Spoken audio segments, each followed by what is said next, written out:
रोली तो बहुत ही चालाक लड़की निकली। रूही के बने हुए खाने का सारा क्रेडिट खुद ही ले ली कि यह सारा खाना मैंने ही बनाया है। लेकिन नहार को एहसास हो गया था कि यह खाना रोली नहीं बना सकती है। उसने रोली से कहा कि खाना तुम कैसे बना सकती हो? तुम तो मेरे साथ ऊपर कमरे में थी। तभी रोली सावधानी से बात को पलट देती और कहती है कि सारा खाना मैंने ही बनाया है। बस मैंने जूही को गर्म करने को कहा था। लेकिन रूही बहुत ही खुश होती है और भगवान को धन्यवाद करती है कि नहार जी को कुछ कुछ याद तो है, तो जल्दी उन्हें मैं भी याद आ जाऊं। लेकिन दादी को शक होता है कि इतना लाजवाब खान जूही हरगिज नहीं बना सकती है। तो वह सख्त रूप से जूही से पूछती है कि सच में यह सारा खाना तुमने बनाया है? मुझे यकीन नहीं हो रहा है। जूही बात को पलट देती है कि दादी, मैंने यह सारे खाने की रेसिपी रूही के डायरी से पढ़कर बनाई है। इसीलिए नहार जीजू को इतनी पसंद आई है। दादी भड़क उठती है। वह कहती है कि अगर तुमने कोशिश भी की कि रूही घर के अंदर आ जाए तो मैं तुम्हें घर से निकाल दूंगी। वहीं रोली नहार की याददाश्त जाने का पूरा भरपूर फायदा उठाती है।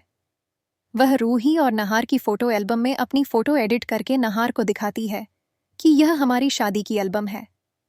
रोली नहार को अपना बनाने के लिए हर एक संभव चाल चलती है। वहीं जूही भी चुप चुप के रूही को अपने कमरे में ले जाती है। सारे परिवार वालों के नजरों से चुराकर कमरे में वह दोनों बातें करते हैं। प्लान्स बनाते हैं कि कैसे नहार के याददाश्त को वापस लाया जाए और रूही का उसका वाजिब हक मिले। इसीलिए जूही रूही से कहती है कि तुम और जीजू सबसे पहली बार कहाँ मिले थे, तो रूही बहुत शर्माते हुए कहती है कि हम दोनों क्लब में मिले थे। यही बात समर सुन लेता है और दोनों बहुत डर जाते हैं कि समर ये सब घर वालों से या दादी को बता देगा। लेकिन समर अपनी प्यारी भाभी को उदास कैसे कर सकता था।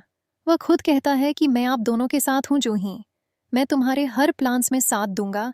तो तीनों मिलकर प्लान बनाते हैं कि ऐसा कुछ किया जाए जिससे रोली के झूठे तरकीबों को सामने लाया जाए और उसे बाहर किया जाए। नहार जी की जिंदगी से वही रोली अपनी चाल चलती है कि नहार जी और रोली कैंडल नाइट डिनर पर जाएंगे ताकि वह कुछ पल नहार के साथ बिता सके। यही बातें तीनों सुन लेते हैं और जब रोली और नहार तैयार होकर नीचे आते हैं तब जूही और समर भी रेडी हो जाते हैं कि एक से भले दो।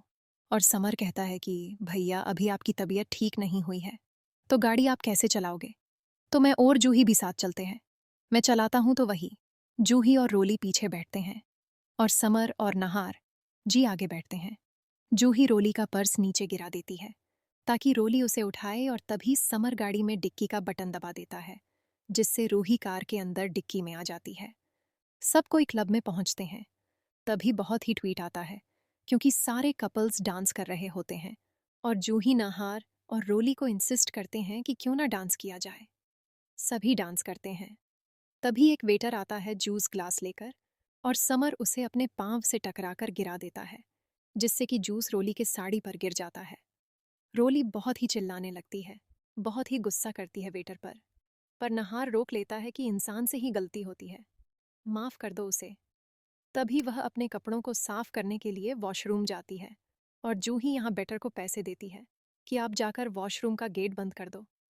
तभी अचानक धमाकेदार एंट्री होती है रूही की और वह बिल्कुल पहली मुलाकात की तरह रेडी होकर आती है और नहार से हाथों में हाथ मांगती है कि क्या आप मेरे साथ डांस करोगे।